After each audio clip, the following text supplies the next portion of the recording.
کیونکہ ہمیں گانوں کا ڈائریا ہو چکا ہے. اس کان سے سنیں گے اور اس کان سے اتقوا النار ولو بشق تمرۃ، اپنے آپ کو جہنم کی آگ سے بچاؤ اگرچہ کھجور کا ایک ٹکڑا ہی کیوں نہ ہو. اس تعلیم کا اثر یہ تھا، خود نبی اکرم کی بیوی ام عائشہ فرماتی ہیں کہ ہمارے پاس مانگنے والی آئی، جاءتنی سائلہ، ہمارے پاس ایک مانگنے والی آئی، اس کے پاس 2 چھوٹے چھوٹے بچے تھے. اس نے ہم سے کچھ چیز مانگی، کھانے پینے کی، کوئی ہو تو دے دو، یہ بچے بھوکے ہیں. مسلم شریف کی روایت ہے، ام عائشہ فرماتی ہیں کہ میرے پاس ایک کھجور رکھی ہوئی تھی، میں نے وہی کھجور اس عورت کو دے دی. اس عورت نے اس کھجور کے 2 ٹکڑے کر کے ایک ٹکڑا اس بچے کو دے دیا اور ایک ٹکڑا اس بچے کو دے دیا. ایک ٹکڑا اس کو، ایک ٹکڑا اس کو، اور جلدی کھلا کر اللہ کے نبی کو پورا واقعہ جب حضرت عائشہ نے بیان کیا تو اللہ کے رسول نے فرمایا، عائشہ، جو عورت اپنے بچوں کی پرورش اور آزمائش میں مبتلا کر دی جائے، ایسی عورت جو پوری کرتی ہے اس آزمائش میں، وجبت علیہ الجنہ، تو اس عورت پر اللہ جنت واجب کر دیتا ہے، یعنی اس عورت کے لیے جنت ہے. حضرت عائشہ نے ایک کھجور ہی دے دی اور اس کے 2 ٹکڑے کر، اس عورت نے ایک اس کو دے دیا، ایک اس کو دے دیا. ایک کھجور کو بھی صدقہ کرنے میں، خیرات کرنے میں، دینے میں نہیں ہچکچاتی. چھوٹی سے چھوٹی نیکی کو بھی کر ڈالیے، کر گزریے.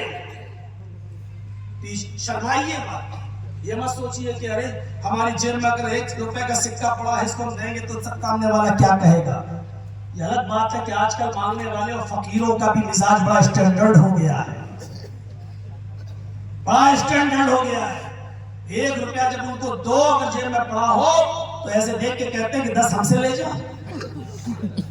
ان کا بھی مزاج بڑا اسٹینڈرڈ ہو گیا ہے.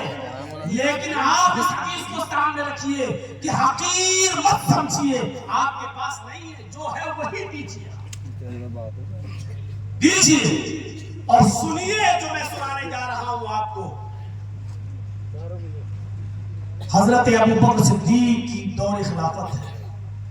ابو بکر صدیق خلیفہ ہیں، اور ابو بکر صدیق رضی اللہ تعالیٰ عنہ کے زمانے میں، حضرت ابو بکر صدیق کے زمانے میں حضرت عمر فاروق ایک بوڑھی عورت کے گھر جایا کرتے تھے. ارلی مارننگ، صبح سے پہلے، یا تو فجر کی نماز سے پہلے یا فوراً فجر کی نماز کے بعد اس کے گھر جایا کرتے تھے. اور کیا کام کرتے تھے سنیے.